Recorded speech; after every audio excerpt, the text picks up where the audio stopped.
Welcome once again to episode 8 of the New Breed Podcast. We are on a roll, rocking and rolling right here in Mom's basement. I am one of your co-hosts, old school Browns fan and dad to this guy, Mike Mitchell. And my co-host and son, go ahead and introduce yourself. I am Grady Mitchell, the New Breed of Browns fan, and he's my dad. And we do our best to bring you Browns quality information at a discount price.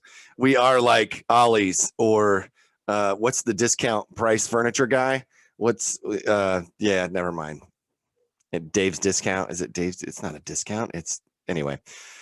We're on episode 8, and we kind of figured that what we would do is probably have a once a week podcast until it comes draft time. We're going to start recording like on Sunday nights, producing and putting together for Mondays. So we'll have a Monday podcast for you once a week until we get to draft week, in which case we'll probably bring up 2, if not more. Live feeding probably on draft night, talking about what's happening and what's going on. But if not, if you have anything to lead us in with, Grady? Carson Wentz is traded to the Colts. Oh, he's starting. We didn't even give the intro. What do you mean? Recent headlines.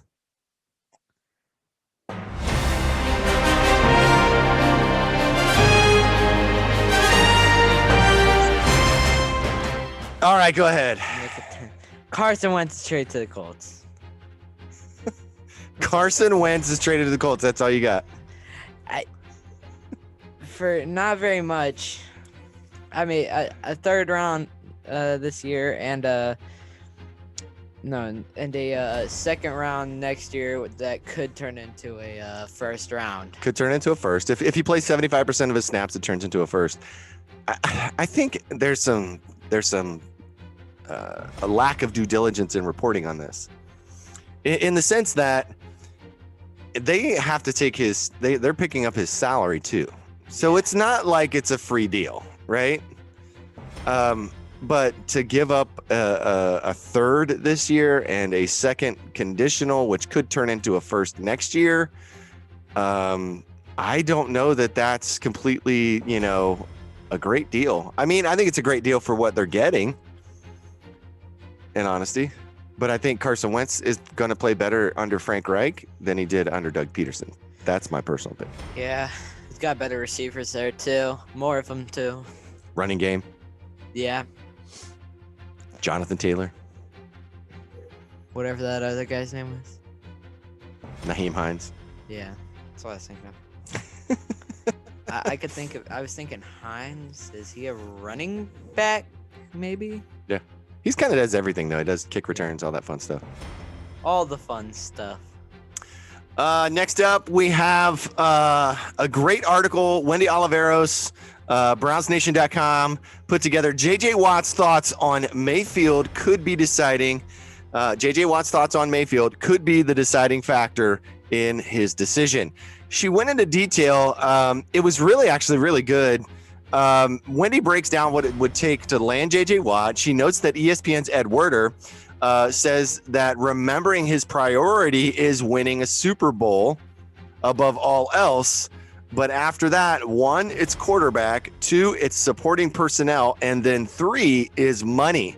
What I loved about it was she also posted the tweet from Jake Trotter, which actually included JJ giving his scouting report on Baker Mayfield before their game against them this year. And I thought it was very telling of what he thinks about Baker Mayfield. Great decision maker. He moves well in the pocket. He gets outside the pocket. He makes good throws. He can make every throw. It sounded like to me, JJ Watt gives his Baker Mayfield stamp of approval. Yeah. To you Deshaun Watson Trader fans. I agree. Deshaun Watson's a good quarterback. Baker Mayfield's a pretty good quarterback too, though. And there's only one of those two guys that has a playoff win. Just saying. What do you got next, Grady? The Browns will carry over more cap room into 2021 than any other team in the NFL. From Jeff Risden and BrownsWire.USA today. The NFLPA released the amount of salary cap rollover for all 32 NFL teams. No team will carry over the unused cap from the 2020 season into the 2021 season than the Cleveland Browns. The Browns are going to carry over more than $30.4 million per the NFLPA's official report. That's crazy. That's great for the Browns, though. If you looked at some of the documentation that was out there, man, like the Baltimore Ravens, they don't even have $1 million bringing over. It's almost like $500,000. It's like $560,000 that they're carrying. And where are the Steelers at? Not far behind them. I think they were at like 1 million. I don't remember. I just noticed that glaring K number at the end of their number. So. Ooh.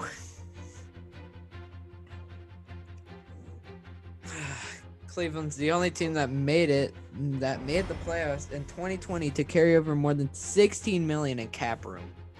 That, there's a lot of teams that play, and the Baltimore Ravens carry over less than $600,000, the lowest in the league. Yeah, it's gonna be a fire sale in Baltimore. I'm telling you. Yeah, that's they're not gonna be able to re-sign Ngakoue. They're not gonna be able to re-sign Judon. Calais. I think he's already on a deal, but I could be wrong. I don't know that for a fact. Mark Ingram will probably go.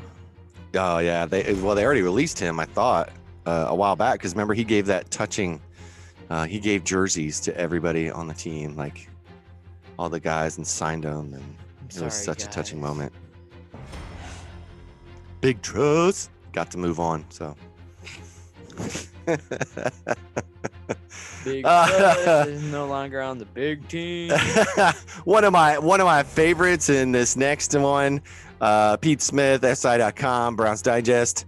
I'm gonna have to at some point reach out to Pete Smith in DMs and see if he'll come on the show. But his Browns draft musings defining the defense. There's 3 players to him in that article. Again, all of our articles are in the show notes, so if you ever want to read it, just click on the notes. It'll take you right to the article. 3 players stand out from the rest in terms of fitting the speed this team wants, that fits the defensive scheme and defensive coordinator Joe Woods wants to run. I noted from a conversation I read or listened to in Locked On Browns with Jeff Lloyd and Pete Smith. It's basically going to end up being a base dime.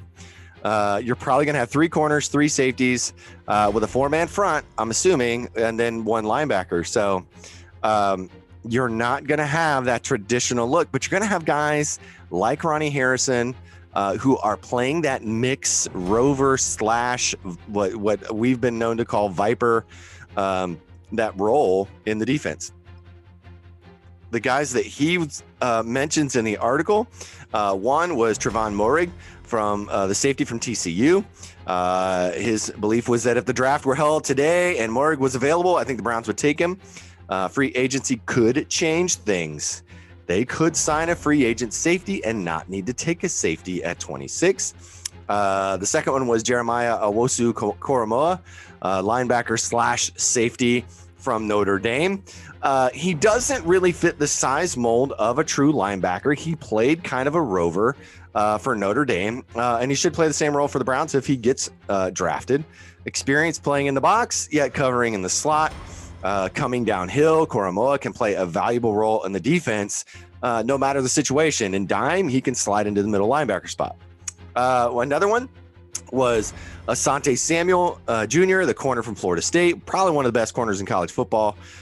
He seems to be dropping in rankings, likely due to his lack of size. The perception is that he must play in the slot, but he has first-round talent.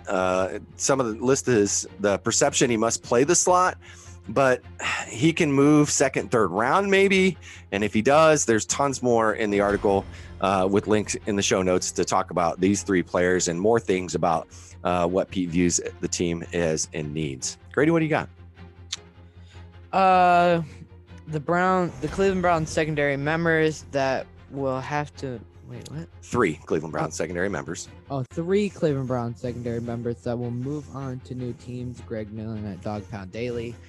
Number 1 is Money Mitchell. You know, money wise, I'd say that's okay. 2 Carl Joseph, and 3 Andrew Sandejo. There are many more details in the article, but what are your thoughts? I thought it was an interesting article, hypothetical, of course. I think they find the money to sign Terrence Mitchell and Carl Joseph. I don't think they sign Andrew Sandejo. Money Mitch is going to be a money decision. Carl Joseph, they're probably going to offer him something, but he's probably going to test the waters and see if he can get more somewhere else. At least I assume. Maybe he wants to come back. He played an integral part, Carl did, down the stretch. He had picks he had the fumble recovery against the Steelers. He had a pick against the Chiefs. He was all over the field, really, essentially, for us down the stretch. And I would really love to see Carl Joseph come back. If Money Mitch does not come back, they're putting a lot of stake and hope that Grady's going to be healthy and that they're going to draft heavy on corner, would be my opinion. Yeah, that I mean, it just depends on if Grady is okay and if we draft a corner. Because if we draft a slot corner, then I don't say we pick back up Money Mitch. I can agree with that. But, you know, he obviously played a key role. He was one of those corners that didn't get injured. Yeah, right. They did get put on the COVID list like one time. Yeah, that was really tough on us. Our secondary hurt a lot this year. Our secondary was patchwork at best. And we still made it to think that we did the second best job against the Chiefs in the playoffs, behind the Buccaneers, of course. That's incredible when you think about what we had and what tools Joe Woods had to work with. One of those tools is our next article. The Browns re-signed corner Robert Jackson. Pete Smith, SI.com, Browns Digest. I always pick on Pete because I like Pete's stuff and I like the way he writes. I like his opinions. A little over a week after releasing corner Robert Jackson, the Cleveland Browns re-signed him, largely a special teams player who was forced into the starting role in the final 2 games against Pittsburgh Steelers in the regular season finale and the wild card. Jackson offers length and explosion. It's possible the Browns released him so they could create extra $675,000 before rolling over their cap space into the new league year. Re-signing him would then effectively pay for itself if he makes the 53-man roster. If not, the Browns have an extra $1.35 million. I have to agree with Pete, and it was a money move to release him and then re-sign him. Yeah. I mean, obviously, we keep him for depth, right? Of course, right. But yeah, I think he could play a good part. I think another year in the system, and he could be as good as, say, Money Mitch, who we might not be able to afford. But he wasn't very good this year. Well, yeah, he only had really 2 games. He kind of was out of position in a couple of those games and played some special teams. He's got depth. He's got length. He's got size. He's young. He does. Not a lot more on the front of news this week, and we'll be keeping our eyes out on player personnel moves, things of that nature over the coming weeks. But that so far this week is your recent headlines.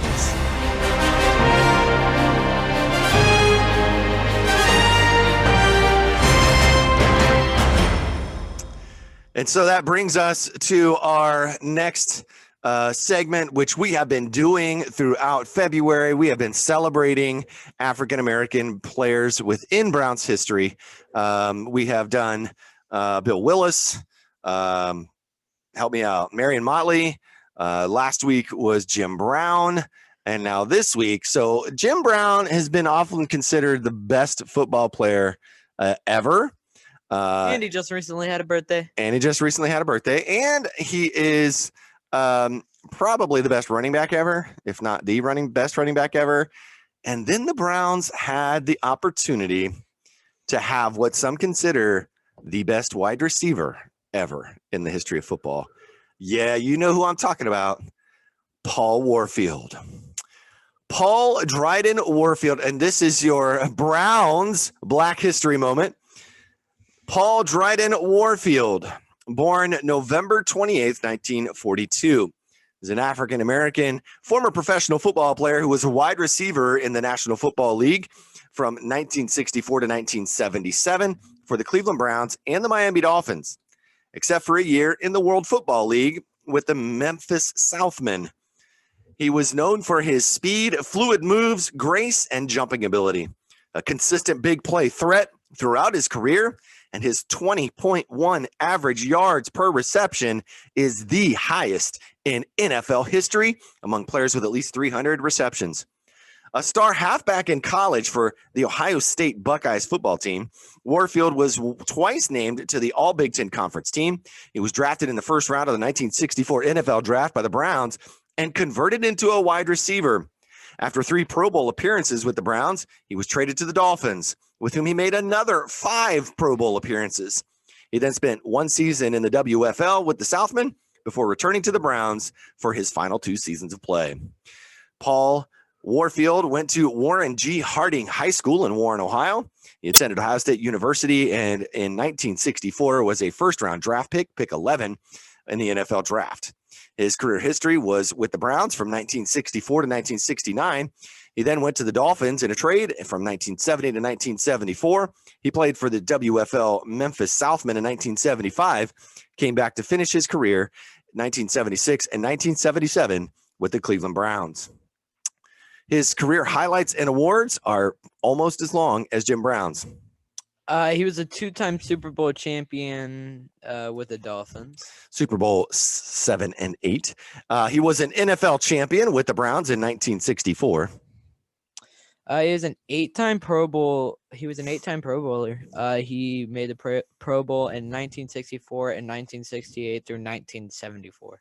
He was a 2-time first-team All-Pro in 71 and 73. He was a 3-time second-team All-Pro in 1968, 1970, and 1972. He was the 2-time NFL receiving touchdowns leader in 1968 and 1971. He is in the Cleveland Browns Ring of Honor. He's also in the Miami Dolphins Ring of Honor. He's in the NFL 1970s All-Decade Team. He's in the NFL 100th Anniversary All-Time Team. He was a national champion in 1961. He was first-team All-American in 1963. He was first-team All-Big Ten in 1962 and 1963. His career NFL stats were 427 receptions for 8,565 yards, and as you said, 20.1 yards per reception, and he had 85 receiving touchdowns. Warfield was the NCAA runner-up in the long jump his sophomore year, finished a 2-time Letterman, and strongly considered an attempt to join the U.S. Olympic team. He believes his athleticism was strong enough to participate in the 1964 Olympics in Tokyo. Ladies and gentlemen, we appreciate you, Paul Warfield, what you've meant to the Browns and the Browns' history.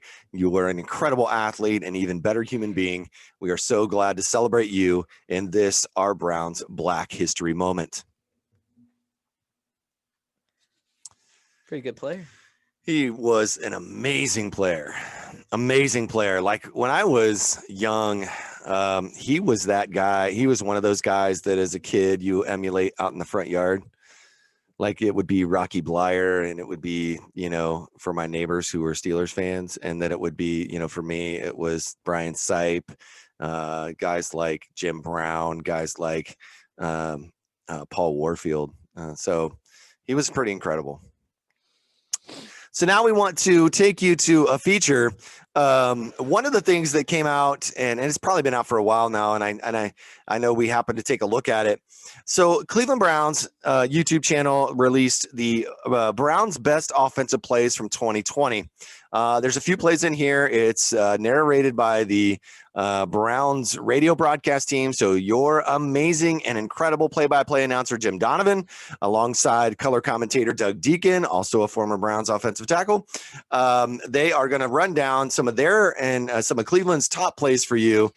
Take a look, take a listen. If you're listening on the podcast, if you're watching on YouTube, take a look at the video. Link in the show notes. We do not own this video. I hope they don't shut us down, but we're sharing this, and the link is available in the notes. Take a look at the best plays of the Browns offensively in 2020. Shotgun, Mayfield's got the snap, looks right, throws right, end zone, touchdown, Hollywood Higgins! And the Browns go in and score again. 4 touchdown passes on the day, and we're not even at halftime. On first down and 10, takes the ball, gives it, Hunt runs, he's to the 10, he's to the 5, he buries that shoulder and drives in for a touchdown! Kareem Hunt! 11-yard run by Kareem Hunt, and the Browns are up 20-0 with 4:40 left to go in the first quarter. One near side to the left. Baker looks it over in the shotgun with Chubb on his left hip. On 2nd and 10, he's back to throw. Got a blitz coming in. Screen pass right side. Here comes Chubb. 35, 30, 25, 20. He's going. He's going. He's gone. Nick Chubb is in. Touchdown. Oh, great job. Great play call right there. Screen pass off to the right, and Chubb, once he got past the blockers, there was nobody going to catch him. Oh, 40 yards on the catch and run by Nick Chubb. Mayfield from under center, play action fake, bootlegs it out to the right. He's throwing down the right sideline. He's got Peoples-Jones wide open. He's gone. 20, 10, 5, touchdown. 75 yards on one play. On 1st and 10, Mayfield calling signals, takes the snap, gives it, Chubb runs, dips his shoulders, he's to the 40, 35, he's to the 30, cut back 25, he's to the 15, 10, 5, touchdown! Nick Chubb, he's over 1,000, and the Browns lead 6-0. 47-yard touchdown run by the great Nick Chubb.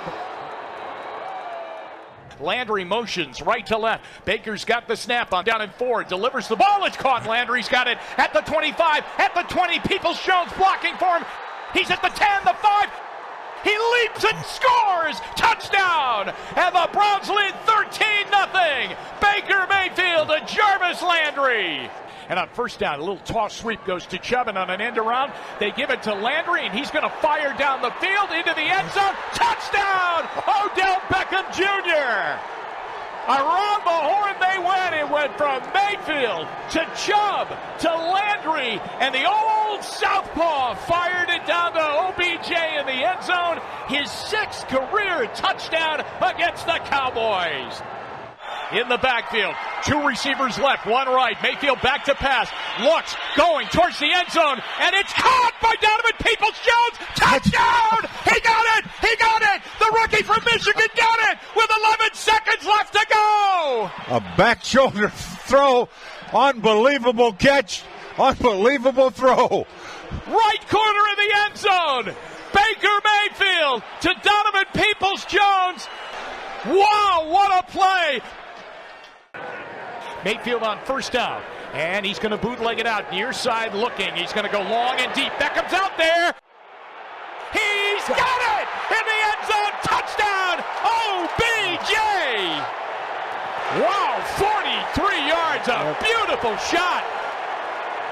Oh, that was beautiful. That really was. Here's Mayfield on a reverse. They're going to give it to Beckham. He's rolling to the right and running. He's up to the 50, to the 45, to the 40, 35, 30. There he goes to the 20, 15, 10, 5. Touchdown! OBJ! He's got a hat trick! What a gutsy call! Odell Beckham Jr., 50 yards on the run! And really about a 70-yard run, because by the time he got it, he was 20 yards behind the line.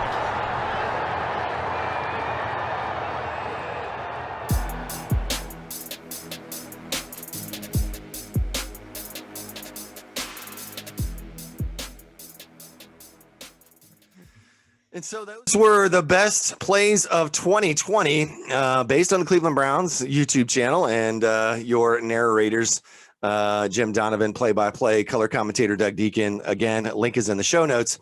So Grady, through all of these plays, What was your number one? They didn't really rank them. They showed them, and maybe that was their ranking system, but they didn't really put a number one, number two on them. So what's your favorite play amongst the plays that they just showed? So it's either the Baker Mayfield 75-yard touchdown pass to Donovan Peoples-Jones, a double move. Of course, as Michigan fans, we have to love it. It was such a good touchdown. Had him looking for a map. He needed a map. He was so lost he needed a map. He needed a map. He was running out to the sideline. Nobody was near him. But it's either that or the 40-yard touchdown pass to Nick Chubb in the Steelers playoff game. Yeah, that was the he threw screen like pass. a screen, and Nick Chubb just ran in a straight line. Yeah, and nobody touched him. Nobody was there. Well, who was blocking on that? Donovan. Yeah. He also did a good job blocking for Landry's playoff catch. Yeah, which I also think was amazing. I can't see that one. Where was that? Yeah, he had a 40-yard touchdown pass, and that was DPJ was blocking. Dude blocked his guy into the end zone. I think it was Sutton. He blocked all the way down into the end zone during that. Crazy. I think my favorite play, and you and I have talked about this before. I remember you asking me what was the best play in the NFL this year, and I thought you meant what was the best Browns play this year. And so I said, "Oh, come on, it's got to be Landry's laser of a pass to OBJ against the Cowboys. It had to be. It was the fake reverse. Landry throws it." 37-yard bullet. I mean, just a dime right into OBJ's hands in the end zone.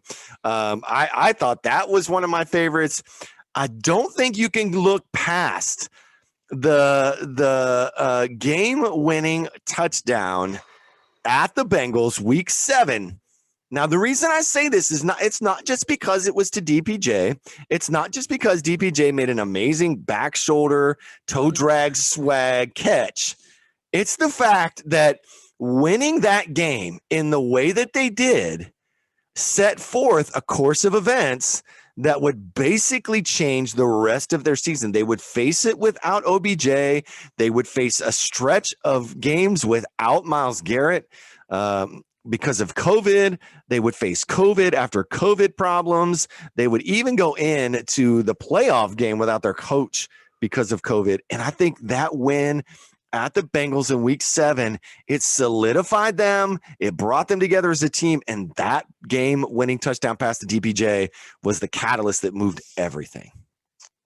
So DPJ changed the whole franchise.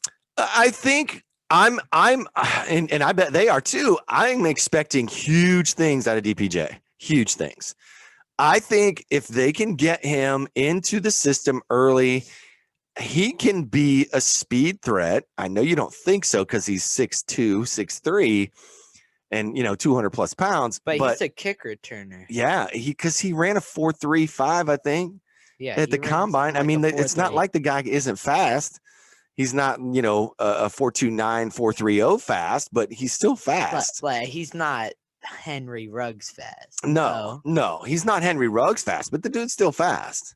You're going to be hard pressed to find a receiver that's that fast or faster in the draft that you're going to get a chance to draft. And that big. And I think they're going to look for more in the draft. I think they're going to look for more speed. I don't think they're going to care if it's, if it's a 5'9" guy. I mean, if he runs a sub 4.3 or right at 4.3, they're taking him. I mean, they're going to take a chance on him, especially if he's athletic and can move and can run routes like Elijah Moore. But dude, I saw some tape. Old Pete Smith is sharing stuff on Twitter about Elijah, and man, you got to watch some of it, man. It's pretty incredible.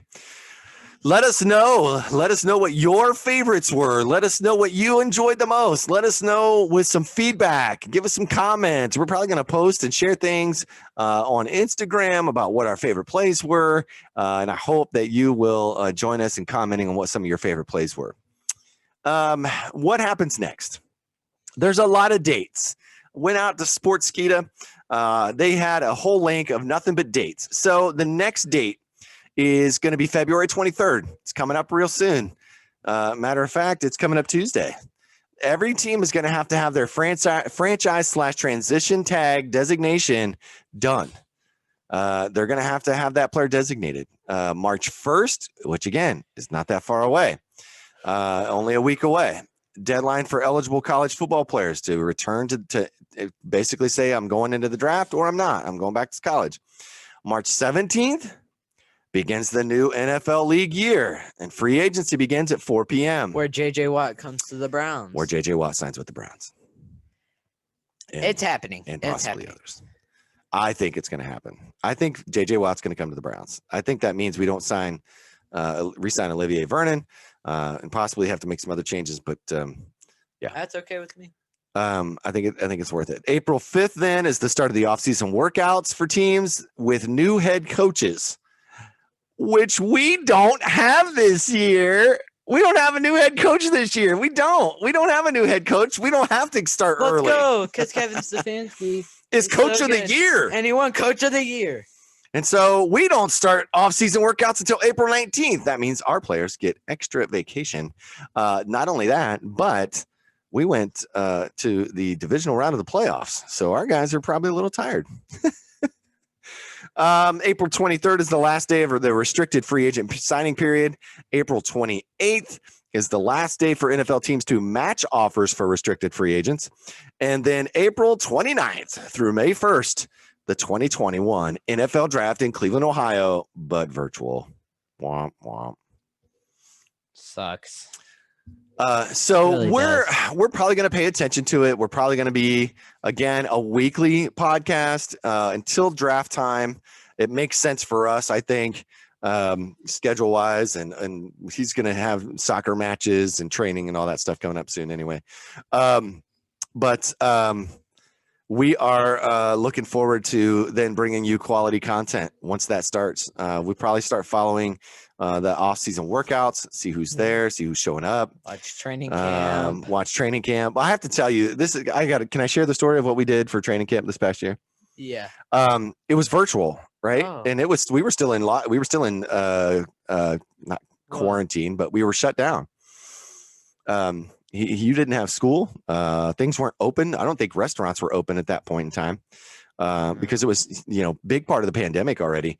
And so the Browns YouTube channel, Cleveland Browns YouTube channel, Nathan Zagura and Josh Cribbs came on every day of camp. They talked about who's playing what, who's doing what, interviewed players. They showed parts of the game, parts of practice and training camp.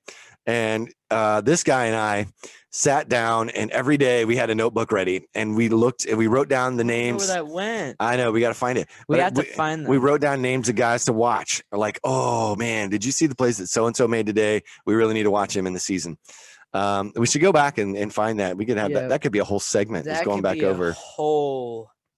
That could be a whole thing. If we could go back over that, that could be a whole segment of a podcast. Yeah, next podcast. If we can find it next week, we will include the training camp notes that we made and how did it pan out for us.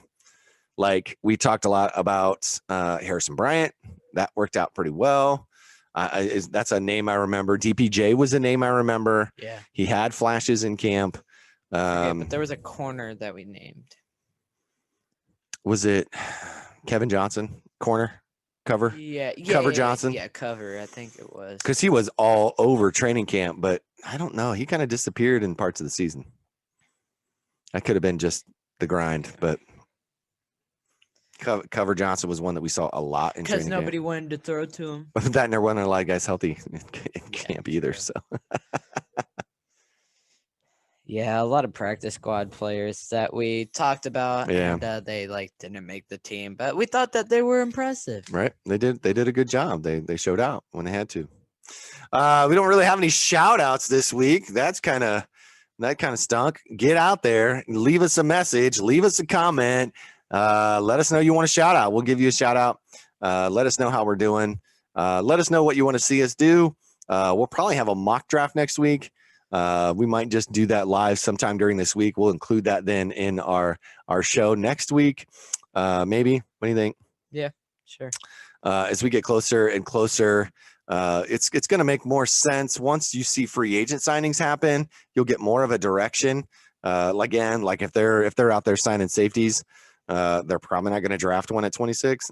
So if they sign a receiver, probably not going to draft one at 26. I mean, they might. Depends on who they sign. But could be some possibilities out there. Make sure you get out, give us a review. If you're listening to us on iTunes, Google Podcasts, Spotify, make sure you leave us a review. Let us know how we're doing. Give us some ideas. DMs are open on Instagram and Twitter. You can always reach out to us, send us a message. We will respond. We check it frequently. And so anything's possible. We're going to work on getting guests on. Again, like I said, I kind of put the feelers out there. Pete Smith might be available for us. And we might have to talk to Pete Smith from SI.com. Fingers. We might have to reach out and talk to Pete Smith from SI.com, see if he wants to come on the show. You got anything else, Grady? Thank you for listening to the podcast. Everybody who listens to us, not very many of you, but we thank you anyway for listening. Hey, what starts small can grow to a big size.